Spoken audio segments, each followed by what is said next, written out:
Halo teman-teman, welcome back to my channel. Kali ini kita akan membahas tentang Microsoft Excel, bagaimana menggunakan rumus fungsi ya. Ada average, ada sum, ada max, min, dan fungsi if, ada fungsi logika. Jadi 1, 2, 3, 4 ya, 4 rumus ini kita akan bahas.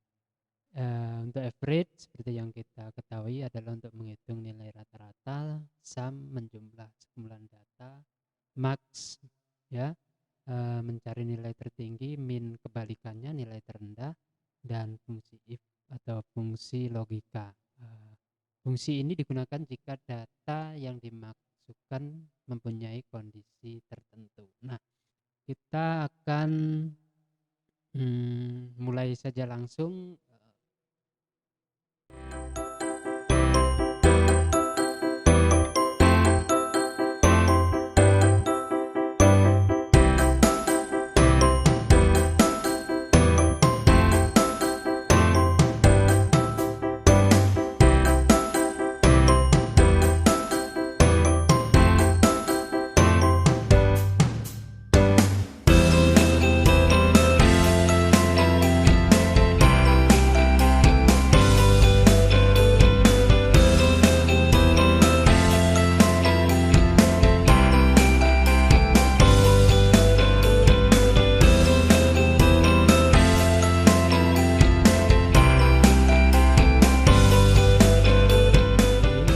Seperti ini.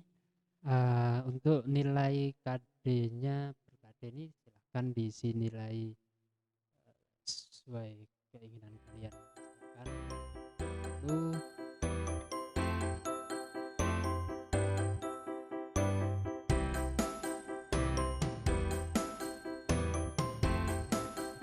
ini hanya mungkin ada beberapa mapel yang nilainya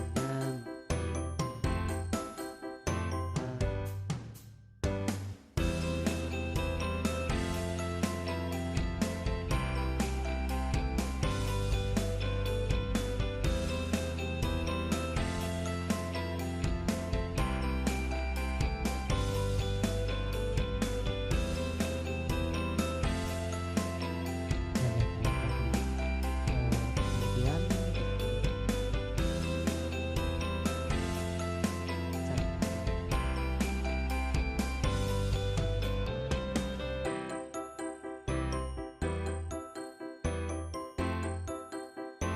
contoh. Nah,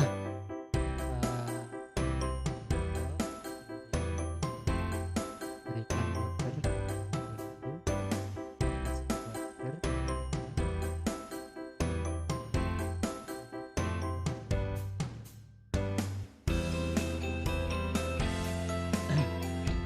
Nah, sekarang kita akan masukkan beberapa rumus.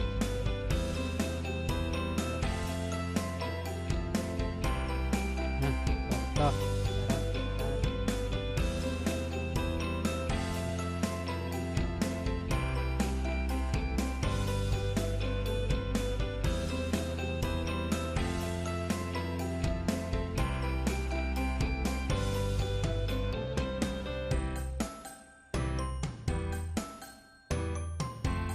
mau di blok semua juga silahkan.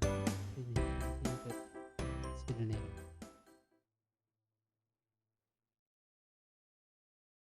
Ini hanya contoh.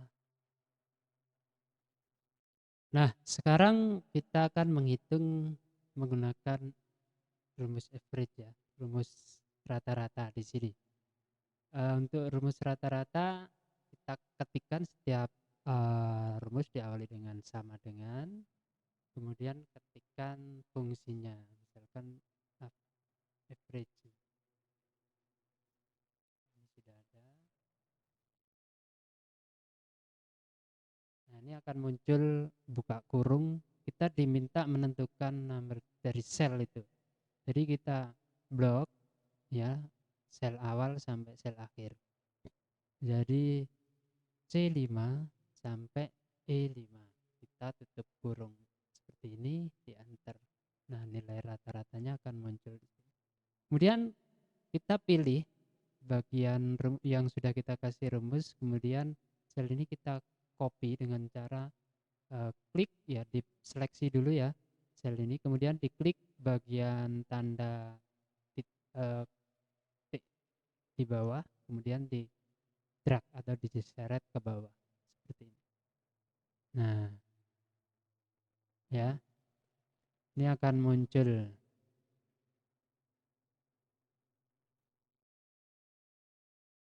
Kita kurangi aja misalkan, atau langsung gini juga boleh.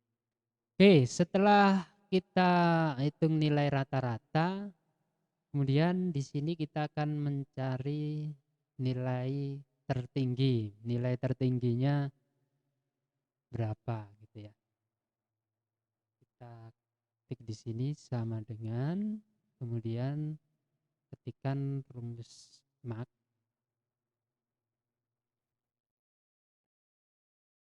Kalau bisa langsung diklik, nanti akan muncul. Nah, klik 2 kali, kemudian kita blok ya. Akhirnya kita blok, kemudian ditutup kurung, di enter. Jadi nilai tertingginya dari rata-rata itu adalah 85. Kemudian kita coba nilai terendah sama dengan, kemudian kita ketikkan min, buka kurung ya, blok juga, tutup kurung, simpel sekali ya. Nah, maka akan muncul nilai dari terendah. Coba kita analisa. Oh, nilai terendahnya adalah 62. Nilai tertinggi. Contoh, kita akan rubah dari nilai Sadam ini misalkan 100 gitu. Nanti akan muncul, nah, secara otomatis nilai tertingginya adalah 92. Ini 96. Nah, secara otomatis ya. Oh, nilai tertingginya adalah 95, nilai terendahnya adalah 62 gitu ya. Jadi cukup kita buat satu rumus, nanti kalau kita nilai itu sesuai dengan nilai yang ada real, misalkan ada yang nilainya 50, 40 gitu ya, 70, dia akan menjumlah 53, dan di sini akan tertulis nilai terendahnya 53. Nah, itu kalau kita menghitung berdasarkan sel. Nah, sekarang bagaimana dengan rumus fungsi if ya? Misalkan kalau nilainya di atas 60 dia tuntas, kalau di bawah misalkan rumus if punya jika nilai rata-rata lebih besar dari 60, 60 ya, atau 70 aja, 70, maka tuntas. Kebalikannya kita copy aja ya, Ctrl C, Ctrl V, kemudian lebih kecil dari ini 70, maka tidak tuntas. Bagaimana kalau membuat rumus seperti ini? Baik, kita akan mengaplikasikan ya di sini. Caranya sama dengan ya. Kemudian kita ketikkan rumus fungsinya. Dan if buka kurung. Yang diminta adalah nilai rata-rata. Jadi logical testnya itu harus kita pilih di sini. Jika nilai rata-rata lebih besar dari berapa? 70 seperti ini, maka ini di situ diminta koma ya. Koma, dia tuntas. Kalau angka tidak usah diapit dengan petik 2, tapi kalau huruf kita harus kasih petik 2. Tuntas. Jika tidak berarti artinya tidak tuntas. Langsung saja seperti ini. Tidak tuntas. Karena ada satu if di situ, cukup satu penutup kurung, kita enter. Nah, kita akan copy paste rumus ini dengan cara seleksi sel yang sudah kita kasih rumus, kita copy. Apakah benar yang di atas 70 tuntas? Nah, jadi ini kan di bawah yang ini si Sahrul di bawah 70 kan, dia tidak tuntas.